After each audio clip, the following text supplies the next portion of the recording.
सुंदर ते ध्यान उभे विटेवरी करकटेवरी ठेवूनिया तुळशी हारगळा कासे पितांबर आवडे निरंतर हेची ध्यान.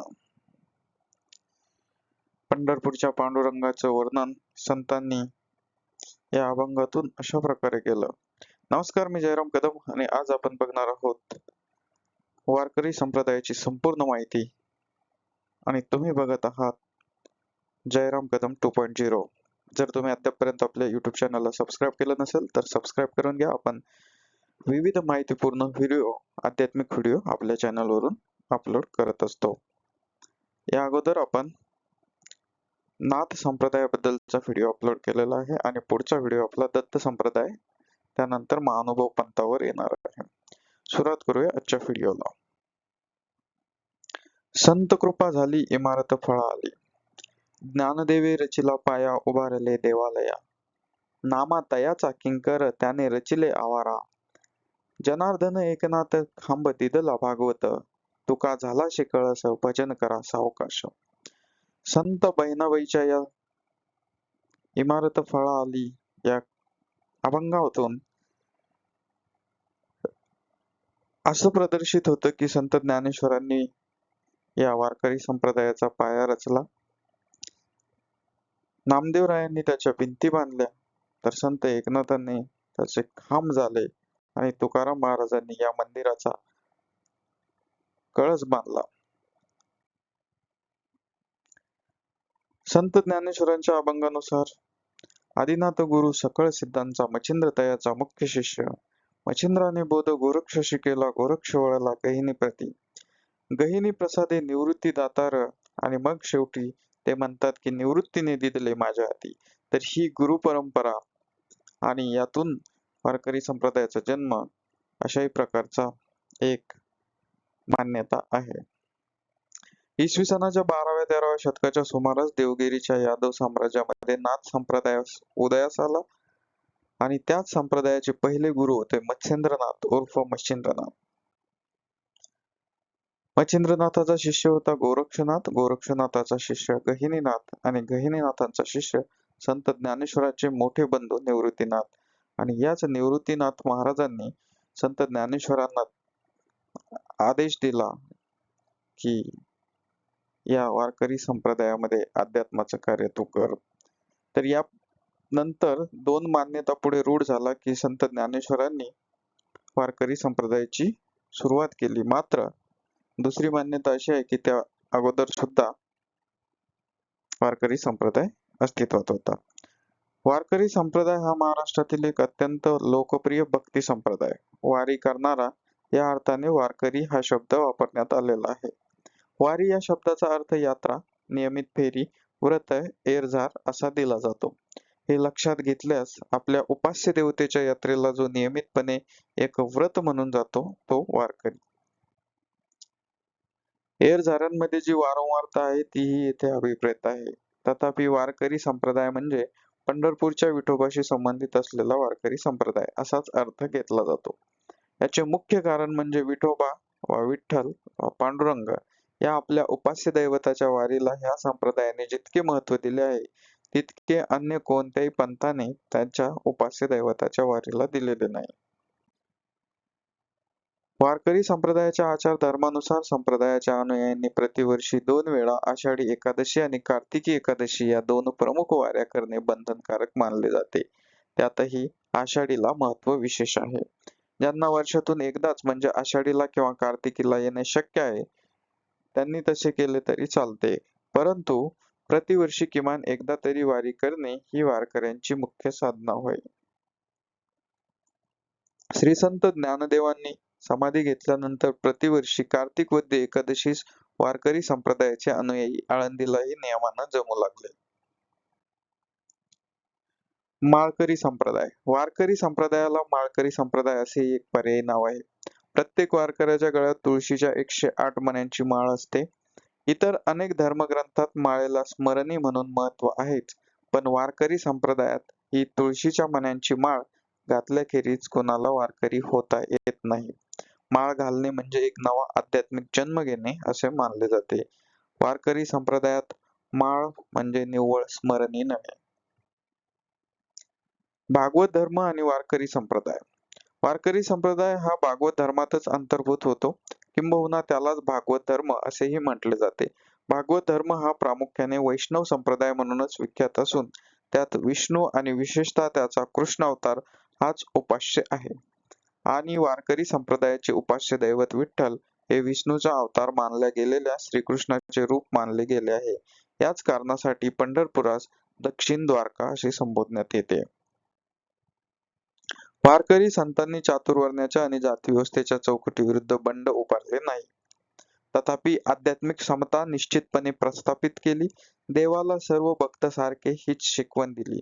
विष्णुमय जग वैष्णवांचा धर्म, भेदाभेद भर्म अमंगळ या तुकोबांच्या उक्तीमध्ये ही अभेदभावाची भूमिकाच स्पष्ट झालेली आहे. चोखोबांच्या समाधीपुढे संत एकनाथ नतमस्तक झाले, तसेच अन्य वारकरी होतात. वर्णाश्रम धर्माच्या कठोर चौकटीचा जाच ज्ञानेश्वरांना आणि त्यांच्या भावंडांनाही सोसावा लागला. तत्कालीन धर्ममार्तंडांनी त्यांना सामाजिक प्रतिष्ठा दिली नाही, ब्राह्मणही मानले नाही. तथापि त्या काळातही परिस्थितीचे भान ठेवून ज्ञानेश्वरांनी केवळ धार्मिक जीवनातच समता आणण्याचा प्रयत्न केला. बौद्ध जैनांनी चातुर्वर्ण्याविरुद्ध केलेले बंड अयशस्वी झाल्याचेही त्यांना दिसले होते. समाज रचनेशी निगडीत असलेली तत्कालीन अर्थव्यवस्थाही केवळ विचारांच्या परिवर्तनाने मुळापासून बदलता येणे शक्य नव्हते. त्यामुळे फक्त धार्मिक क्षेत्रातील भेदभाव नष्ट करण्याची भूमिका घेऊन बहुजन समाजाच्या आध्यात्मिक विकासासाठी त्यांनी वारकरी पंथाला वेगळे वळण दिले. ज्ञानदेव नामदेवानंतर मात्र जवळपास 250 वर्षाचा काळ एखाद्या तमोयुगासारखा गेला. देवगिरीच्या यादवांचे राज्य गेले आणि इस्लामी सत्तेचा अंमल सुरू झाला. बहमनी राज्य आणि विजयनगरचे राज्य यांच्यात सतत चाललेल्या लढाईमुळे शांतता आणि स्वास्थ्य मिळेनासे झाले. याचा परिणाम वारकरी संप्रदायावरही झाला. ज्ञानदेव नामदेवांनी चालविलेल्या कार्याची आध्यात्मिक धुरा समर्थपणे खांद्यावर घेऊन ते पुढे नेईल असा महान संत या काळात झालेला दिसत नाही. त्याचप्रमाणे नाव घेण्यासारखा थोर ग्रंथही रचिला गेला नाही. तथापि विजयनगरचे साम्राज्य लयाला गेल्यानंतर आणि बहमनी राज्याचे विघटन होऊन 5 वेगवेगळ्या शाह्या निर्माण झाल्यानंतर परिस्थितीत बदल घडून आला. या शाह्यातील वैमनस्यामुळे मराठी जागीरदार आणि मुत्सद्दी यांचे सहकार्य मिळवण्याची गरज त्यांना वाटू लागली. त्यामुळे मराठ्यांच्या पराक्रमास वाव मिळाला. त्यांचा आत्मविश्वास वाढला. वातावरणात झालेल्या या परिवर्तनामुळे धर्माच्या क्षेत्रातही उत्साहाचे वारे वाहू लागले. एकनाथांच्या कार्याला या परिस्थितीची पार्श्वभूमी होती. तत्वज्ञान. वारकरी संप्रदाय हा मूलतः भक्तिपंथ आहे, म्हणून त्याला आधारभूत असलेल्या तत्वज्ञानात पांडित्याचा प्रपंच नाही. भक्तिरसात आलेल्या संतांचा अनुभव हेच या तत्वज्ञानाचे अंतिम प्रमाण होय. ज्ञानेश्वरी, एकनाथी भागवत व तुकारामांची गाथा हे 3 ग्रंथ म्हणजे या तत्वज्ञानाची प्रस्थानत्रयी होय, असे सांप्रदायिक म्हणतात. पण पद्धतशीर मांडणी ज्ञानेश्वरांनी अमृतानुभवात गेलेली आहे. लोकप्रियता. वारकरी संप्रदायाला जी अमाप लोकप्रियता मिळाली तिची काही स्पष्ट कारणे आहेत. सर्वसामान्यांशी या पंथाने अत्यंत जिव्हाळ्याचे नाते जोडले. उत्कट भक्ती, सदाचार, नीती ह्यावर आधारलेला सरळ मार्ग आचारधर्म या संप्रदायाने सांगितला. कर्मकांडांना थारा दिला नाही. वारकऱ्यांची विठ्ठल भक्ती ही प्रवृत्तीपर आहे. समाजधारणेला पोषक होणारी कर्मे सोडण्याचा उपदेश या संप्रदायाने आपल्या अनुयायांना कधीच केला नाही. कर्मबंधनाची यातायात टाळण्यासाठी प्रत्यक्ष कर्माचा त्याग केला पाहिजे अशी ज्ञानेश्वरांची ही भूमिका नव्हती. वारकरी संप्रदायाने संकुचित सांप्रदायिकतेला थारा न देता सर्वसंग्राहक वृत्ती जोपासली.